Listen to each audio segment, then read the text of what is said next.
शेष काल रे लोक सत्य वाक्य प्रति कर्ण देबे नाही, असार कथारे ध्यान देबे। मो प्रिय भाई भणी माने एणु कोई पाउल बारंबार ताहांको शिष्य तिमोथी को कहउथिले कि समय आसीबो लोके हितजनक शिक्षा सह करिवे नाही, हितजनक शिक्षा सह करिवे नाही। हितजनक शिक्षा माने केउ शिक्षा? जने मदुआ लोक को मद पियो बोली कहिले ताहार हित हेबो ना मद छाड़ी दियो बोली कहिले ताहार हित हेबो? जने चोरी करिबा लोक को चोर करिबा भलो बोली कहिले ताहार हित हेबो ना चोरी करिबा छाड़ी दियो बोली कहिले ताहार हित हेबो? जने व्यभिचारी को यीशु आसी कहिले आओ व्यभिचार करो, आओ करो नहीं, जेपरि अधिक दुर्दशा न घटे। 38 वर्षर रोगी को यीशु कहिले आओ पाप करो नहीं, करो नाही, ता माने ताहार करिवार संभावना थिला। से व्यभिचार कर्म रे धृता स्त्री को यीशु कहिले आओ पाप करो, ता माने यीशु कहिसंती मनुष्य बारंबार पाप करिवार संभावना थाए, तेणु से कहउसंती आओ पाप करो नाही। तामाने प्रिय ईश्वरन को लोक माने पाप न करो बोली कहिबा शिक्षा ही आमको रक्षा करे। 38 वर्षर से रोगी लोक से जदि आउरी पाप करि थांता ताहार हित ही थांता कि? हितजनक शिक्षा कोन अटे? जो शिक्षा की आपण को आगामी नरकरु रक्षा करिवो, जो शिक्षा की आपण को आगामी दंडरु रक्षा करिवो, आपण को रोगरु रक्षा करिवो, आपण को पापरु रक्षा करिवो, आपण को अभिशप्त हेबारु रक्षा करिवो। हितजनक शिक्षा होची ईश्वरन को मुखरु बाणी अटे, डायरेक्टली फ्रॉम गॉड। प्रभु यीशु ख्रिस्ट 38 वर्षर रोगी को कहले, जेतेबेले ताकू कहले उठ खटिया घेनी चलो, ताकू कहले आओ पाप करो ना, जेपरि अधिक दुर्दशा न घटे। ता माने से जदि आओ पाप करिवो तेबे अधिक दुर्दशा घटिवो। ता माने पाप करिबा द्वारा से 38 वर्ष जाय रोगी होई शय्याशायी हे। केउ केउ पाप सकाशु परमेश्वर शय्याशायी करंती। बाइबल रे अनेक पाप अछि जे पाप सकाशु परमेश्वर शय्या रे पकई देउछि। किंतु तन मध्यरु जदि गोटिए कथा मु कहबी, अनेक पाप सकाशु परमेश्वर शय्याशायी करंती। जदि आमे गोटिए देखिबा प्रकाशित 2 अध्याय तहिर 14 ना तहिर 21-22, आम्भे ताकु मन परिवर्तन करिबाकू समय देले हे, से अपना वेश्यावृत्तिरु मन परिवर्तन करिबाकू इच्छुक हेउ नाही। देखो आम्भे ताकु शय्याशायी करिबू, आ जो माने ताहा सहित व्यभिचार करंती से माने ताहार कर्मर सहभागितार मन परिवर्तन न कले आम्भे सेमानको महाक्लेश रे पकाइबू। आमे सेमानको महाक्लेश रे पकाइबू। जेउ माने मन परिवर्तन करू नाहंती, अपना वेश्यावृत्तिरु मन परिवर्तन करिबाकू इच्छुक होउ नांती, आमे ताहाकू शय्याशायी करिबू। मो एहा कहू नाही कि समस्त शय्याशायी होइथिबा लोक माने व्यभिचारी अटंती, किंतु बेले बेले काहारी को परमेश्वर सेई पाप सकाशु शय्याशायी करि दियंती। 38 वर्ष जाए जने लोक शय्याशायी हेकि थिला, आओ निश्चय पाप सकाशु प्रभु ताहाको सुस्थ कला परे ताको गोटे हितजनक कथा कहिले। कौन से कथा?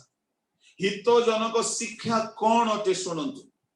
हितजनक शिक्षा होची पापर सचेतनतार शिक्षा, जन को पापर निवृत्त कराइबार शिक्षा, जन को पापर रक्षा करिबार शिक्षा।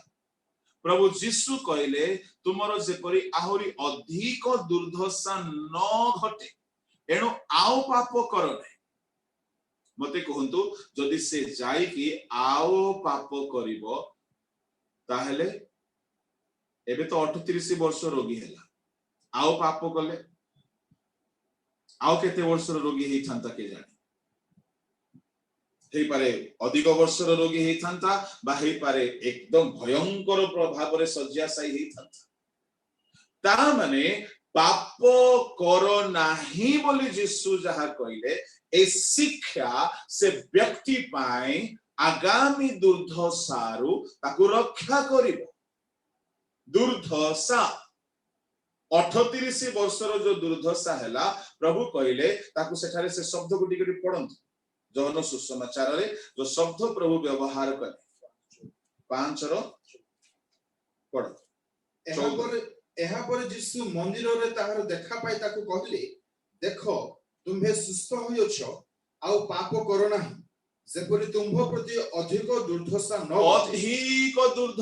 घटे ता माने पाप करिबा लोकर अधिक दुर्दशा एबे तो 38 वर्ष हेला तार जो अवस्था हिची गोटिए दुर्दशा किंतु प्रभु कहउछंती जदी पाप करिवो अधिक दुर्दशा 38 वर्ष हेला से एते असहाय थला से उठी की जाई पारु नाही जळ कंपिला बेळको ता माने ता गोड़ चालू नाही हाथ चालू नाही केही नाहंती समस्ते छाड़ी की चली जाइछंती बेले बेले काहारी काहारी गृह मान करे केही केही जदी बेड रिटर्न हे जानती शଯ୍याशायी हे जानती से मान को वर्षे 2 वर्ष सेवा कला परे समस्ते थकी जानती एई लोक पाखरे मधे सेमिति समस्या हेछि केही ताहा पाखरे नांती आउ से लोक 38 वर्ष पर्यंत सेठारे पड़ी रहिछि से कहउछि प्रभु केही नांती मते जळ निकट को नै कि जेबा पाए ता माने तारो पाई सब रास्ता बंद किंतु 38 वर्ष हेला प्रभु यीशु ख्रीष्ट आसिले मो प्रिय ईश्वरक लोक माने तारो दंडर निरूपित समय समाप्त हेला मो आपन को कहिबा पई चाहे बेले बेले परमेश्वर दंडर समय निर्धारण करंत ए 38 वर्ष ता पई निरूपित होई कि थिला एनु ता पूर्व से केते चेष्टा करले मदे चेष्टा करले सुस्थ होई पारु नै अब्राहमंकर गोटी भूल सकासु 400 वर्ष दंड निर्धारण हैला बाइबल रे एही परी परमेश्वर समय मदे निर्धारण करंती मनुष्यर पाप सकासु दंडर समय आमे जदी देखिबा आ गोटे प्रमाण पई दाऊद जते बेले इस्राएल रो गणना कले द्वितीय सामुएल 24 अध्याय तोर 11 ठारु आरंभ करी शेष पर्यंत पढिबा दरकार नै ताहा परमेश्वरको सम्मुख रे दुखर विषय हैला परमेश्वरको क्रोधर कारण हैला काहे कि इस्राएल को से गणना कले गणना करिबा पूर्वरु प्रायश्चित करिबा कथा छला तापरे ही गणना करा जाए एहा गणना पुस्तक रे लिखा अछि प्रत्येक मनुष्य पिछा प्रायश्चित करा जाए किंतु से किछि प्रायश्चित न करी गणना कले प्रभुक दृष्टि रे ताहा प्रभुकर क्रोध जन्माइला तो परमेश्वर दाऊदक सम्मुख रे गाद भविष्यत वक्ता को पठाई 3 गोटी दंड रखिले 3 मास 3 दिन 3 वर्ष 3 दिन 3 मास 3 वर्ष ता माने पापर दंडर समय मध्य परमेश्वर निर्धारण करंती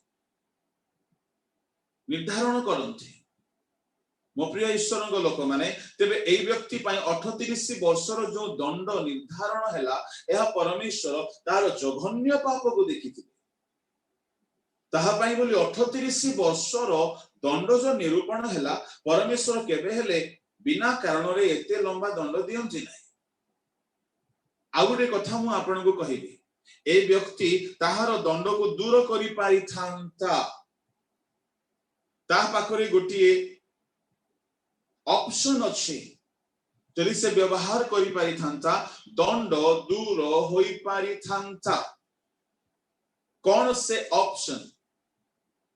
ऑप्शन होउची जहा कि आहाब राजा व्यवहार कले जहा कि हिजकियो राजा व्यवहार कले जहा कि निनिबीर लोक माने व्यवहार कले दंड डिक्लेयर हैला परे मध्य आमे दंड को दूर करि पारिबा प्रथम राजा बळी 21 अध्याय रे आपण देखि पारिबे आहाब राजांक प्रति एलियो भाववादी आसी आहाब राजांक पई दंडर घोषणा करूछंती कौन दंडर घोषणा तार 21 पदरु आरंभ करी 28 पद जाय जदि पढ़िबे सेठारे कहउछंती आहाब वंशर समस्त पुरुष संतान मानको आमे उच्छिन्न करिबा। आहाब आपना को अधर्म करिबा निमंते विक्रय करी अछि। ताहार जदि केई नगर रे मरिबे ताहेले कुकुर माने ताहार रक्त चाटी खाइबे। यदि केई क्षेत्र रे मरिबे ताहेले आकाशर पक्षी माने खाइबे। आहाब प्रति एते भयंकर दंड आसिला केही जे परी झाटोई पकाए आमे से परी आहाबर वंश को झाटोई पकाइबा।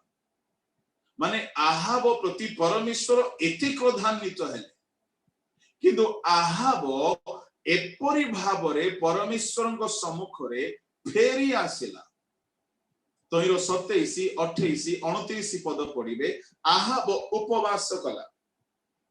आहाब आपना को नम्र कला। से धीरे धीरे चलिला ताहार गर्व को त्याग कला। परमेश्वर ताहार नम्रता को देखिले ताहार अनुताप को देखिले परमेश्वर ताहा प्रति दयालु हेले एलियो को डाकी कहले आस आम दास आहाब को देखिले से की प्रकार आपना को नम्र करूछि। से आउ शक्त ग्रीव होई दाम्भिक होई दुस्साहसी होई से आउ ईश्वर को विरुद्ध रे जाउ नै कि बाल आशरा देवगणर पछरे जाउ नै। परमेश्वर को भयंकर दंडर बाणी आसीबा द्वारा ता भीतर भय आसीगला। से कहीं कि बाल देवगणर साहाय्य मागिला नै मो को ती प्रकार दंडर भावबाणी हेछि। से जानिछि कोनोसी ना कोनोसी कारण सकासु से बाल आश्रयर पछरे जाइथिला किंतु से सत्य परमेश्वर को जानिथिला। तेनु जते बेले भयंकर दंडर भावबाणी हैला से अनुताप कला से उपवास कला। तइरे परमेश्वर कहले ठीक अछि आमे आहाब समय रे दंड घटाइबा। वाह आहाब जदि अनुताप करी उपवास करिबा द्वारा दंड दूर होछि तामाने उपवास प्रार्थना आमो उपरे आसीथिबा ईश्वरको क्रोध को दूर करे। आमो उपरे आसीथिबा ईश्वरको दंड को दूर करे। मो प्रिय भाई भणी माने तेबे एई 38 वर्षर रोगी मध्य जदि जेतेबेले से शय्याशायी हैला जदि से ए जल कंपिबार अपेक्षा न करी जदि से अनुताप करिथांता ताहार पई कोन परमेश्वर दया करि न थांती। बेले बेले आम माने भाबू मोर अवस्था एमिति हे गला मोर बिजनेस बढ़ी गला बुड़ी गला मोर मोर स्वास्थ्य खराब हे गला मु शय्याशायी हे गली मते डॉक्टर परामर्श गला कि आउ किछि मेडिसिन नाही। बेले बेले माने भाबू मो पई कोनोसी रास्ता नाही आमे भालू मोर भाग्य ही खराब आमे भाबू मोर भाग्य एमती नो निज भाग्य को दोष दियंतु नाही। जदि आहाब निज ऊपर आसीथिबा अमंगल को दूर करि पारले तबे आमे माने मध्य दूर करि पारिबा। केबे हेले निज भाग्य को खराब बोली कहि कि आमे निज जीवन को अभिशप्त अवस्था रे न छाडू। उपवास प्रार्थना करी आहाब जदि निज ऊपर को आसीथिबा अमंगल को विपद को दंड को दूर करि पारिले तबे ए 38 वर्षर रोगी काहे करि पार न थांता। मु कहिबा पई चाहे से ट्रेडिशन पर चलतला जल कंपिबो ताहेले से जीवो। आजिकाली मध्य केही जणे कोठी गुटे किछि करिवे मो मुंडरे हाथ रखिबे मते ठेला पेला करिवे मते पकेइबे मो पई प्रार्थना करिवे मो पाखकु आसीबे मते फोन रे काउंसिल करिवे नो से सबु जदि हेई पारु नाही ताहले आपण काहे कि आहाबर पथ अवलंबन करिवे नाही काहे कि आहाब परी उपवास करी कि निजे ईश्वरक सम्मुख रे काहे कि आपणकर दंड दूर करिबा पई आपण अग्रसर हेबे नै। मु जाने नै आज प्रभु कहा सहित कथा कहउछंती कहा सहित प्रभु कथा कहउछंती किंतु प्रभु कथा कहउछंती आपणकर समस्या पई आपण एणे तेणे सब जगह दरांडी होउछंती किंतु आज प्रभु कहउछंती कि आपण उपवास करंतु फेरंतु आपणकर अमंगल र दिन समाप्त हे। एहा होउची हित जनक शिक्षा जहा कि जनक जीवन रे हित आनी दिए। हित हित अर्थात मंगल आहाब पाई बोली मंगलदायक शिक्षा किए देले प्रॉफिट एलाइजा ता की प्रकार शिक्षा से शिक्षारे अनुयोग अच्छी से शिक्षारे भयंकर दंड अच्छी से शिक्षारे भयंकर शासन अच्छी किंतु से शिक्षा से व्यक्ति पाई हितजनक हैला आजिकल जुगरे जीसस लव्स यू एहा सुनिबा को समस्त को भल लगे हाँ से कौन आहाब को जाई कि कहिबे कि एलियो जीसस लव्स यू आहाब को से कौन कहि पारिबे आहाब पाई बोली अनुयोगर कथा थिला आहाब पाई बोली दंडर कथा थिला किंतु ताहा आहाब जीवन पाई एई प्रकारर परिवर्तन आनिला ताहार हित हैला आज ओडिसा पाई भारत पाई हितजनक शिक्षार आवश्यक